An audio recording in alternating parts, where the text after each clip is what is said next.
Hola a todos, bienvenidos a un nuevo programa de Entrevidas TV y en esta oportunidad voy a estar hablando con la escritora Nubia Vado. Bueno, un placer tenerte en Entrevidas. Hola Mauro, ¿cómo estás? Un placer, muchas gracias por invitarme. No, por favor, la verdad que, bueno, quería hablar con vos, la verdad que me encantó tu libro, ahora vamos a estar hablando de él, libro de cuentos Criaturas, lo muestro, publicado ahí por las chicas de Odelia. La verdad que me gustó mucho el libro de cuentos. Ahora vamos a hablar un poquito de este libro que la verdad que recomiendo mucho. Pero primero me gusta, bueno, hablar un poquito de cómo se dan los comienzos, cómo se dieron tus comienzos, primero en la lectura y después en la escritura. Qué linda pregunta. Yo creo que, bueno, yo empecé a leer y a escribir de muy chiquita. Eh, Desde que tengo uso de razón, más o menos, estoy siempre con libros y escribiendo. Incluso antes de aprender a leer, a escribir fluidamente, trataba de inventar historias de la manera que podía, con títeres o con dibujos o lo que fuera, pero creo que siempre sentí la necesidad de contar las historias que inventaba. Así que, eh, pero bueno, aprendí a escribir y automáticamente empecé a escribir las cosas que me imaginaba. Tengo muchos cuentos de infancia. Eh, y bueno, mis comienzos con la lectura, bueno, también tengo el recuerdo de leer mucho de niña y de preadolescente, muchos libros dirigidos a preadolescentes en aquella época, en los 90, como era, por ejemplo, Elige tu propia aventura, ese tipo de cosas, o las sagas de terror para chicos, esas cosas me volvían loca, leía mucho, consumía mucho esa literatura. Hasta que un día llegó a mis manos un libro diferente, no me acuerdo cómo apareció, yo creo que tendría unos 12 años aproximadamente. Yo cuento esta anécdota porque para mí fue el momento en que dije, esto es otra cosa. Apareció un libro de cuentos de Edgar Allan Poe, una selección de cuentos. Me acuerdo que el primer cuento que leí fue La caída de la casa de Usher. Sí. No sé qué habré entendido yo en aquel momento porque era muy chica, Pero te pero disparó sí algo. entendí, claro, sí entendí que eso era diferente a todo lo que yo había leído. Y bueno, y empecé a indagar y a descubrir ese mundo, me fanaticé con esos cuentos, empecé a leer cuentos góticos, me empezó a gustar mucho Poe y después Lovecraft y después otros autores así de las postrimerías del siglo XX, XIX. Eh, y bueno, así que creo que esas fueron como mis primeras lecturas eh, más intensas. Y lo que tiene que ver con la escritura, empezaste a escribir ya directamente cuentos, o primero algo más lúdico, ¿cómo fue ese proceso? Creo que lo que más me interesó siempre fueron los cuentos. Era lo que más me gustaba leer y también lo que intentaba escribir, lo que escribía. Sí. Es que, bueno, ahora hablando puntualmente de criaturas, la verdad que lo recomiendo mucho, como dije anteriormente, pero uno se encuentra con cuentos distintos, ¿no? Diferentes, aparece lo fantástico, bueno, el grotesco, bueno, hay cuentos truculentos, ¿no? Bueno, me interesa saber un poquito cómo es el proceso de escritura de los cuentos, si escribís a partir de una imagen disparadora, de un tema puntual del que querés hablar, de alguna frase. Bueno, por ahí cada cuento tiene su camino, ¿no? Pero digo, por ejemplo, no sé, un cuento que me gustó mucho es El Otro, que es el que cierra el libro. Eh, por ejemplo, ¿cómo nace esa historia de estos primos gemelos? Y bueno, esto, bueno, además los finales son terribles, ¿no? Pero ¿cómo se dio, por ejemplo, esa historia? Bueno, esa historia tiene algunos elementos que son primero de estas obsesiones con las que tengo yo que aparecen en muchas de las cosas que escribo, el tema de los gemelos o de la dualidad o de los personajes iguales pero no iguales, siameses, gemelos, hermanos, después toda la cuestión de lo salvaje, de lo animal, de la criatura que no se sabe si es humana o si es animal, de la convivencia entre eso, entre lo humano y lo salvaje. Y también los niños, bueno, el que narra ese cuento también es un niño. Las voces las voces de niños infantiles con pensamientos eh, inocentes, pero en situaciones muy oscuras. Bueno, es que Eh, se da esto, ¿no? De tu trabajo con la voz. Bueno, también sos música, ¿no? Y hay mucha musicalidad en tus textos. Eh, me, me da la impresión que hay mucho trabajo de corrección, ¿no? Y también esto de las voces de niños muy bien logradas, como por ejemplo en Santa Gilda, por ejemplo, también, ¿no? Que hay, ¿no? Esto de la voz de niña, niño pero que de repente después ¿no? Se va sacando, por ejemplo, en Santa Gilda en el final, ¿no? Eh, ¿Cómo fuiste trabajando, no? Por ahí yo pensaba esto que dijiste antes, ¿no? Eh, que son obsesiones, esto de las sí, criaturas, de los niños, del trabajo de la voz. Pero, por ejemplo, bueno, ¿cómo se van dando, no? ¿Qué es lo que te atrae, por ejemplo, de estas voces, que también son muy difíciles, ¿no? Porque es hilar como muy fino entre irse a un grotesco y esto está muy bien logrado. bueno, muchas gracias. Por favor. Pero sí, la verdad es que hace un tiempo ya vengo trabajando con cuentos donde el personaje, el narrador, es un niño o un adolescente. Tengo otro libro de cuentos anterior a este que no está publicado, donde también la mayoría de los narradores, de los personajes, son niños y adolescentes, transitando escenarios así un poco turbios.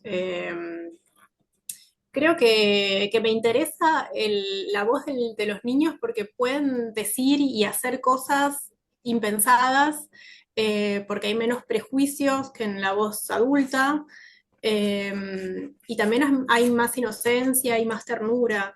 Entonces, se puede hablar de temas complejos y a través de esas voces. Bueno, acá en Eh, Santa Gilda pasa eso, ¿no? Van al santuario de Gilda, ¿no? Y hablan, van a pedir por Mario, ¿no? Que tiene un tema de por el hermanito. ¿no? Por el hermanito. Y bueno, nada, desemboca en otro final, ¿no? Es terrible cómo trabajás los finales, terrible en el buen sentido de la palabra, ¿no? O sea, me gustaron mucho los finales. ¿Es algo que vas buscando, digamos, lo vas encontrando a medida que vas escribiendo la historia, o ya cuando arrancás un cuento, sabes hacia dónde vas? No siempre es de una manera. A mí me gustan los finales, también cuando leo, me gusta encontrar finales sorprendentes, intensos. Eh, pero no siempre me sucede eso. A veces empiezo a escribir a partir de una idea, de una situación, de una imagen que quiero describir y después va fluyendo y va tomando diferentes caminos. Y a veces escribo mucho sin saber hacia dónde voy y termino en algún lugar. Otras veces sí se me ocurre un final antes de empezar a escribir, pero creo que por lo general aparece a medida que voy escribiendo. Pero sí creo que hay una idea que- que es la que quiero contar. Bueno, el libro arranca con criaturas, que también le da nombre al libro, que la verdad me gustó mucho, y hay algo como cíclico, o por lo menos yo lo analicé así, ¿no? Como cíclico entre el primer cuento y el último, de esto de, viste, de no se sabe bien qué es, la criatura, y bueno, en el momento que tuviste que armar el libro, ¿no? Digamos encontrar como un orden, ¿no? En los Ujú. cuentos. ¿Buscaste que se dé de esta manera? Digamos, entre el primero y el último. Eh, claro, entiendo. Sí, yo pensé el orden de los cuentos. No los escribí en ese orden, por supuesto, pero sí fui pensando ese orden cuando dije, bueno, esto va a ser un libro. Eh, Qué sé yo, me parece que el cuento en sí mismo es como un disco, ¿no? Un Sí. disco de música, o sea, cada canción por separado es algo, pero el disco es una obra completa que tiene que tener un sentido de principio a fin, o sea, sí, lo mismo está bueno que suceda con el Bueno, yo, libro, yo creo lo que encontré, ¿no? Yo lo encontré porque digo, cierra porque buenísimo. cierra, o sea, cíclico y cierra el disco. ¿Y en qué momento sentiste que tenías un libro? A que ya había cerrado, Em, digo, bueno, acá tengo, ¿no? material para armar un libro y buscar publicarlo? Bueno, creo que cuando se me ocurrió presentarme al concurso de la Fundación El Libro, también fue un trabajo de decir, bueno, a ver, ahí me senté a pensar en el orden, en realidad. Bueno, ahí ganaste, ¿no? Obtuviste el Fue, primer fue, premio. sí, fue gracias al concurso. No, no, increíble. Increíble. Me gustaría, puede ser para finalizar, que leas algún fragmento de alguno de los cuentos. ¿Puede ser? Dale, por supuesto. Bueno, voy a leer un fragmento del segundo cuento que se llama La habitación del bebé. Dale. Muy bueno. Dale, a ver. Bueno, leo el comienzo de este cuento. Dale. La habitación del bebé. Hay que besarle el pie al bebé. Hay que hacerlo siempre antes de ir a dormir para no tener sueños malos. Con Mayra nos cepillamos los dientes durante 5 minutos y manchamos toda la pileta de dentífrico rosa con sabor a tutti frutti. El de menta es para los adultos y el bebé seguro prefiere los besos de tutti frutti. Después nos ponemos la ropa de dormir.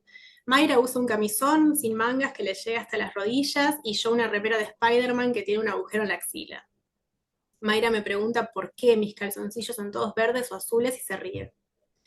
El bebé nos espera en una silla de nuestra habitación. Prendemos el velador, apagamos la luz y nos acercamos a él de rodillas.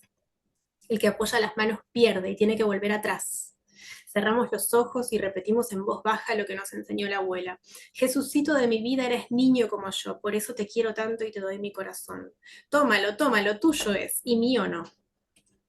Papá dice que ese bebé es un espanto y que uno de estos días lo va a tirar a la mierda. Mayra y yo no creemos que sea capaz de sacarnos al bebé porque es lo mejor que nos pasó en la vida. Antes de meternos en la cama le besamos el pie con lengua y todo, porque así son los besos del amor. Y entonces ya estamos listos para acostarnos. Hace unos meses que Mayra duerme arriba mío. Papá dice que las marineras nos liberan espacio en la habitación porque ahora que somos grandes necesitamos más lugar. Yo creo que crecimos el día que pusieron las marineras igual que los peces del aula, que crecieron cuando la maestra los cambió a una pecera más grande.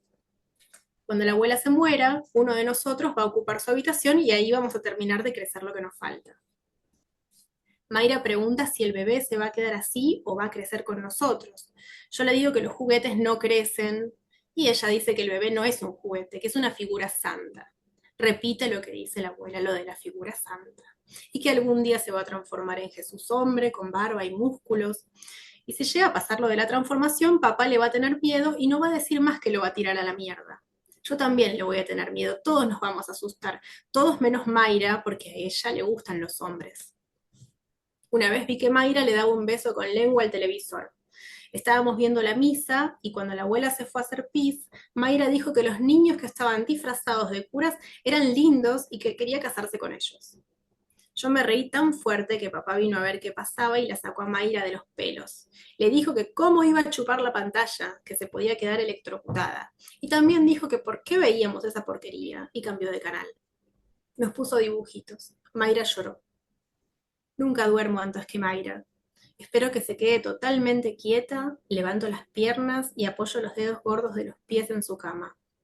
A veces me imagino que la sostengo y que la hago girar para todos lados, que somos los gemelos acróbatas más famosos del mundo y vivimos en un circo. Usamos trajes brillantes, iguales, con tela como de malla. El bebé nos mira desde su asiento en primera fila, pero no puedo saber si le gusta o le parece mal. Lo mismo pasa con papá.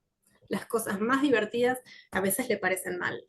Muy bueno, muy bueno. La verdad que bueno, muy recomendable. Pueden pedirlo ahí, ¿no? Con las chicas de Odelia, si no están en todas las librerías, lo Sí, encuentran. sí, por suerte sí. Estoy Está en todas las librerías, sí. impecable. Estoy hablando con Nubia Abado, muestro nuevamente el libro, Criaturas. Nubia, un placer tenerte acá en Entre Vidas. Muchísimas gracias por esta charla. Gracias a vos, Mauro. Muchas gracias. Un beso grande. Chau, chau.